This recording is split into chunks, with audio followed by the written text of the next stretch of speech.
Hi guys,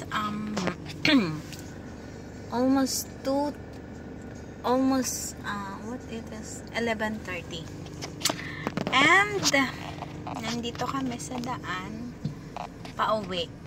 Kaso sarado pala. I did not know that the tunnel will be closed kasi nga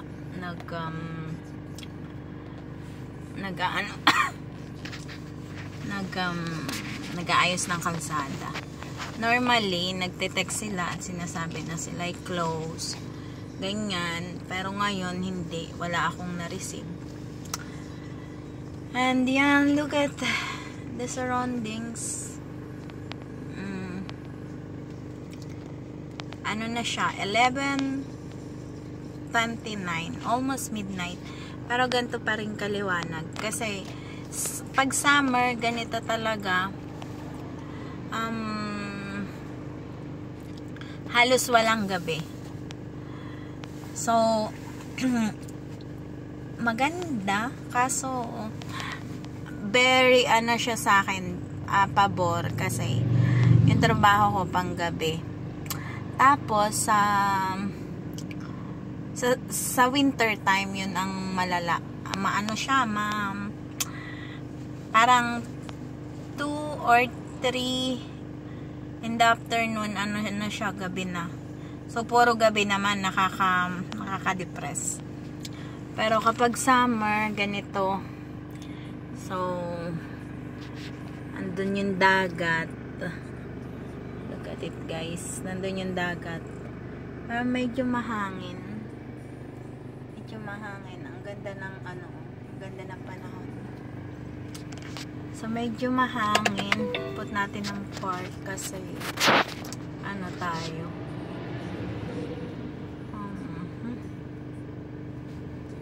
Dito mo nga kung didikit pa dito yung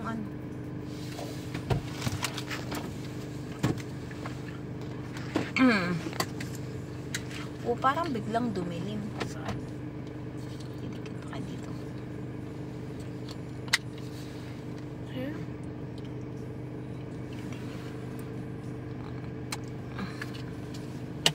So, try natin, guys.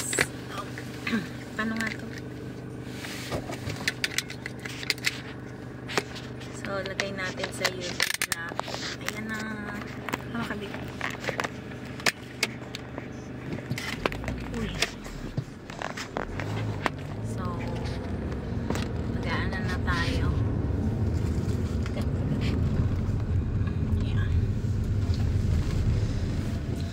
Ginagawa nila ang daan, nag-asphalt sila dito.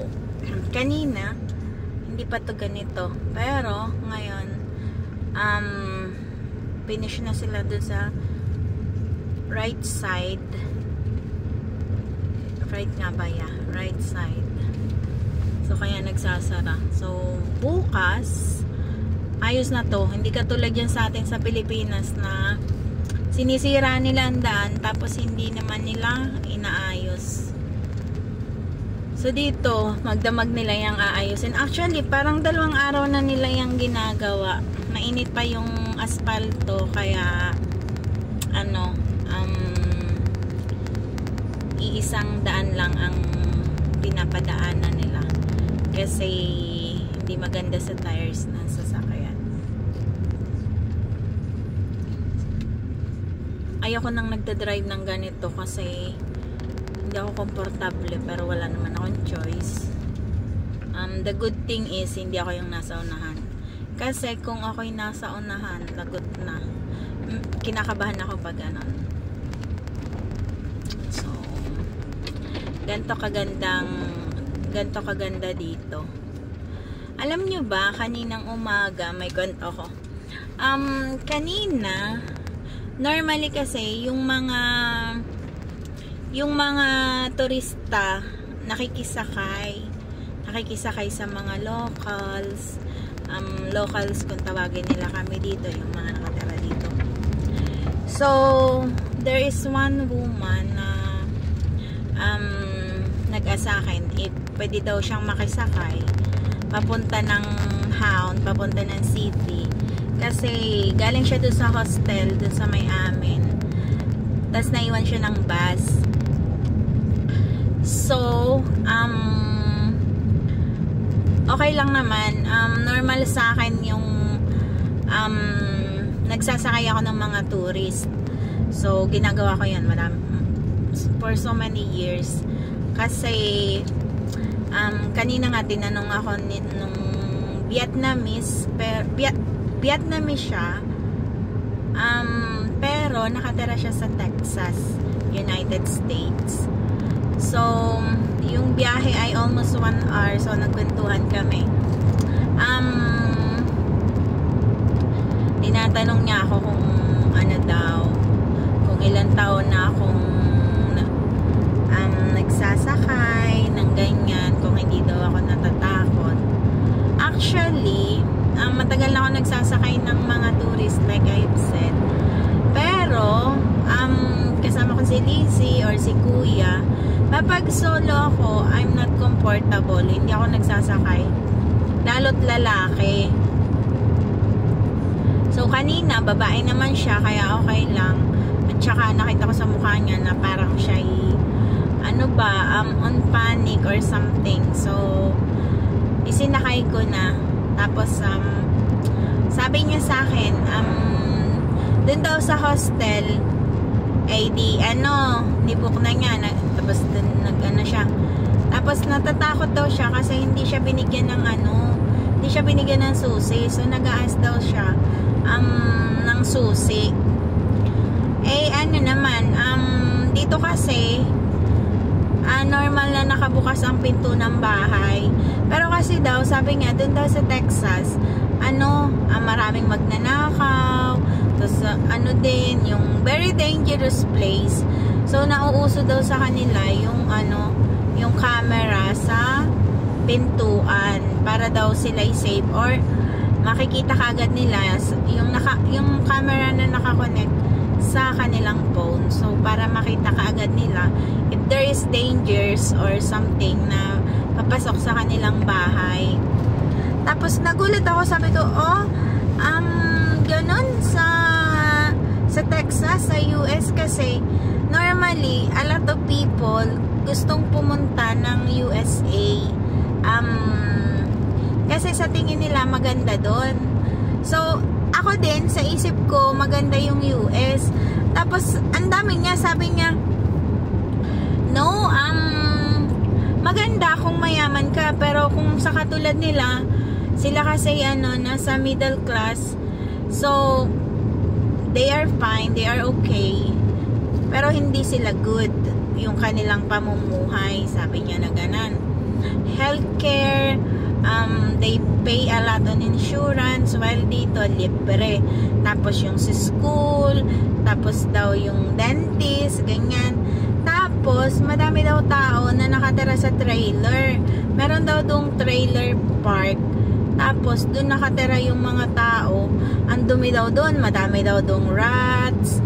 Tapos sabi pa niya, yun daw mga street dogs, nangangagat na lang, so you need to bring umbrella kapag pupunta ka doon, sabi niya na ganun. Kasi siya therapist by profession, sabi niya na ganun. Pero yung kanyang mga tinitherapy is mga special child, sabi niya na ganun. Special child, tapos meron daw system dun sa kanila na kapag dun ka nagwo-work, hindi mo pinipili yung pupuntahan mo. So many times napunta siya dun sa trailer park. Yun yung mga tao na nakatira sa trailer box. So very hard daw kapag malamig, tapos kapag din mainit kasi wala silang bintana, kasi as in box lang talaga sila nakatira. So madami daw people na nakatira doon. So parang nababago yung alam niyo ba yun, yung nababago yung ano ba yun sa Tagalog, yung kasi kapag narinig ko yung United States or US, para ba siyang magandang lugar, gusto ng mga tao, especially yung mga Pilipino, gusto makarating doon. Kasi they think na kapag nandun na sila, magandang trabaho, magandang pamumuhay. Pero, while talking to this woman kanina, naisip ko, sabi ko sa kanya, parang wala din palang pinagkaiba sa Pilipinas, sabi ganyan. Tapos sabi niya, yung daw food doon nagiging worse kasi lahat na lang ay it's like fries, tapos ay fried or something. Sabi niya, everything is processed food na, sabi ganan. Tapos parang something, parang I don't know, hindi niya ma-explain, parang rubber or something, I don't know. Parang yung kanila ding fruits nababago na, sabi niya na ganan. So hindi nga mapaniwalaan na there is a place like here na may taong magsasakay na lang sa'yo or ihahatid ka kung saan ka, tapos hindi naman manghihingi sa'yo ng bayad. Pagkatapos pwede mong iwan yung room mo na nandun yung gamit mo na hindi mawawala, ganyan. So very excited siya na pag uwi niya, ikwento niya yan sa kanyang parents kasi gusto daw ng parents niya na ganun. Nag-move daw sila sa Texas nung war, so doon na sila basically lumaki. Tapos I think sabi niya siya 37 years old, walang boyfriend kasi naghahanap daw siya ng lalaki na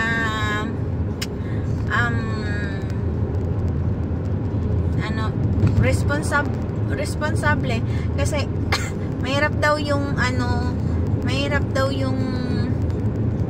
like I said, mahirap yung pamumuhay sa kanila. So kailangan yung lalaki can provide. So totoo naman, kaya sabi ko nga din, totoo yun na if mag-aasawa siya, yun na nga namang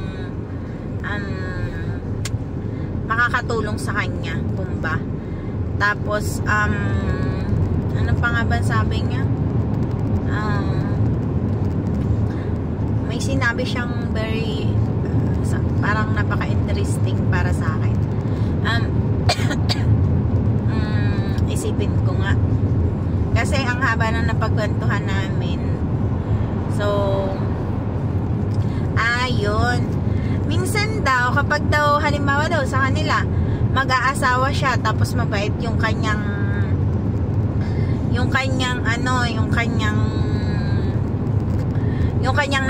napangasawa, kunwari lang pala yun kasi lahat daw sila may insurance.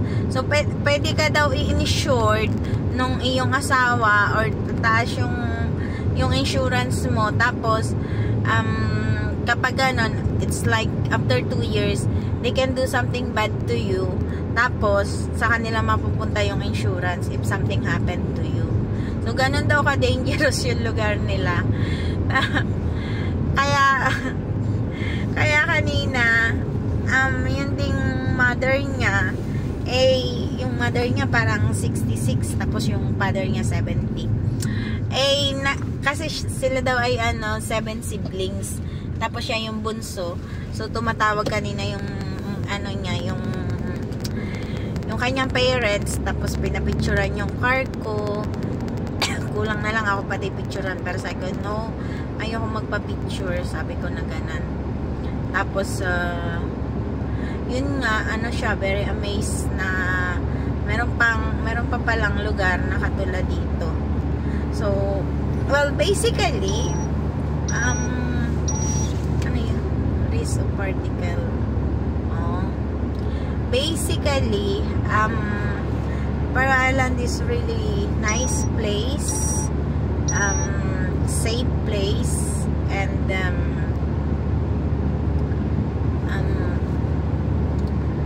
parang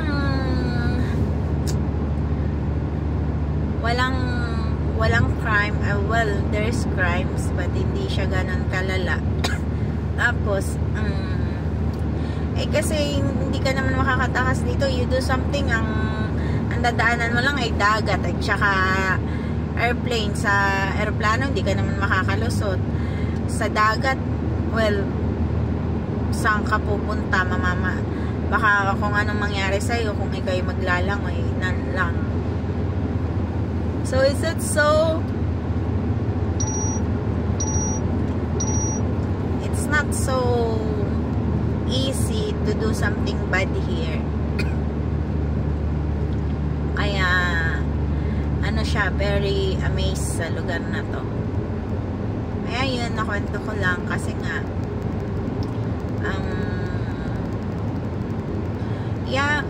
para na ano lang ako na yung palang Texas parang Pilipinas lang, para ding there is a lot of people na namamatay daw kasi they don't have money to go on hospital when they are sick. So ganon. So talagang ano siya, para talaga siyang Pilipinas lang kung ganon, 'di ba? Tapos ano pa ba ang sabi niya? Mga aso na nagkalat, mga daga. Sabi niya na ganan. Ang dami, so nakakatakot daw. Sabi niya ganan. So it is not easy to live there. So sabi ko sa kanya, parang na-appreciate ko lalo na ako'y nakatira dito kasi dito yung ospital libre, yung mga bata from age 2 to 18, their dentist is free. So kaya magaganda ang ipin dito ng mga bata. Then yung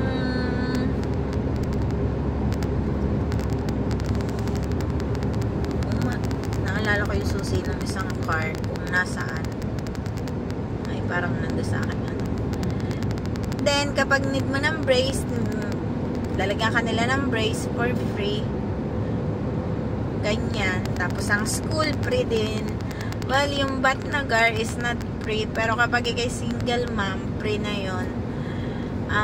Madaming benefits kang makukuha kapag ikaw ay single mom.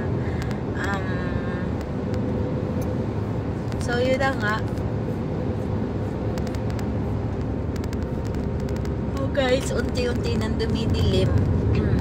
Kasi 11:46 na. Meron pa akong 2 trabaho. So I'm a bit tired because I've been working since this morning. Tapos sama ang pakaramdam ni Lizzie. So basically, ako lahat yung nag-work ng work namin. So yeah, i-upload ko to sa YT natin para magkaroon kayo ng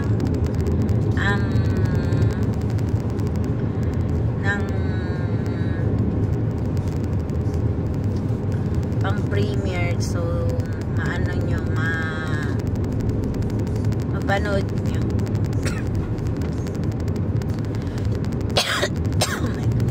Di, pahingin nga akong candy, babe. Oh?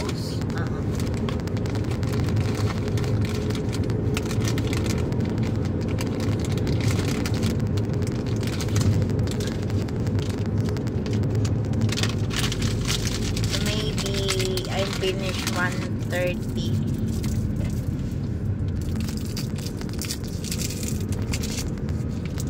So maliwanag na yun 1:30 kasi medyo madilim na.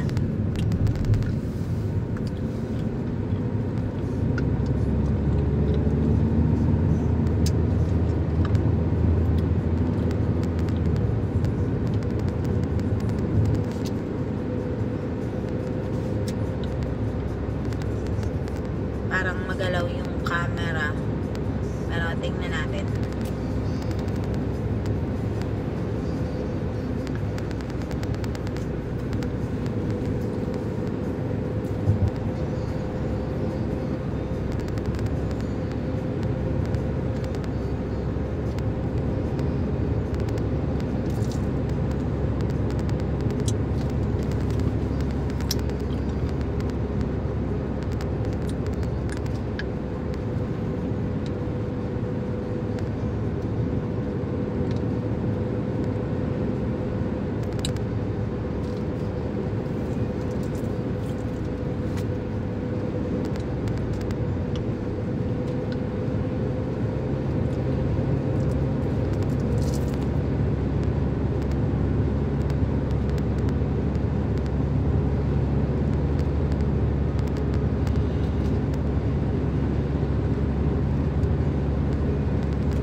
is Philippines.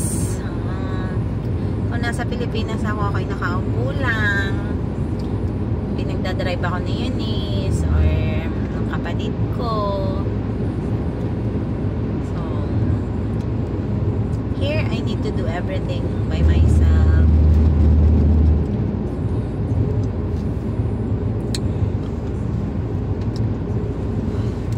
Ibalik lang, ano na lang, 5 months to go. July, August, September, October, November. 6 months. It's 6 months.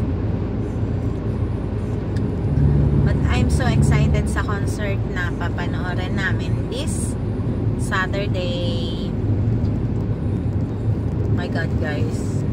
Alam nyo naman, ano ako, Backstreet Boys era, yung mga kabataan. Yung mga song hits, ganyan. Nagugupit-gupit, tapos yung mga artist na naka-cover, yung gugupitin. But now I will see, no, not now, on Saturday I will see Nick Carter for real. Medyo mahal yung ticket kasi parang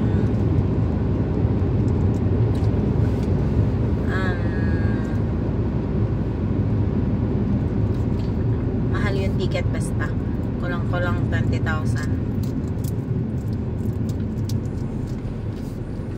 Pero yun na may libre sa akin ni Lizzie. Yes, spoiled mother.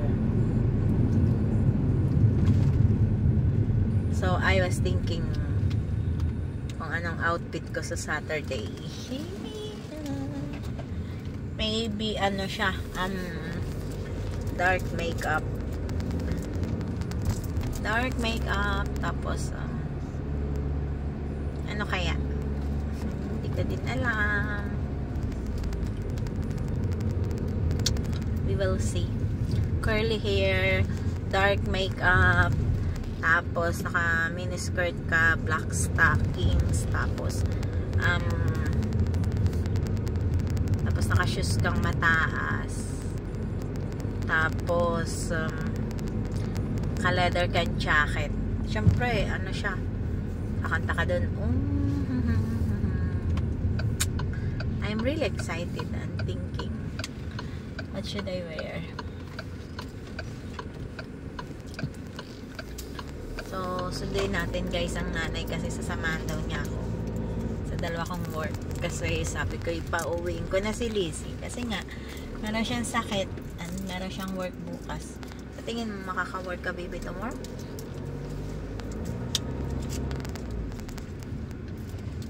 Okay.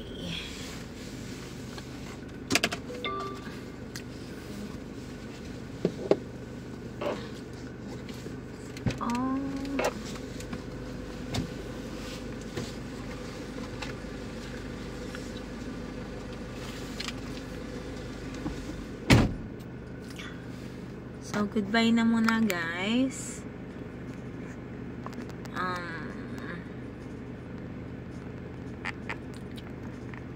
Hindi din siya na, yung camera, hindi din na, hindi din na napiplip. So, yeah. Pag-aralan natin kasi itong phone na ito ay si Bam Bam. So, bye-bye. Goodbye, guys. That's it for today's video. Chismis lang. Until next time, guys. Bye.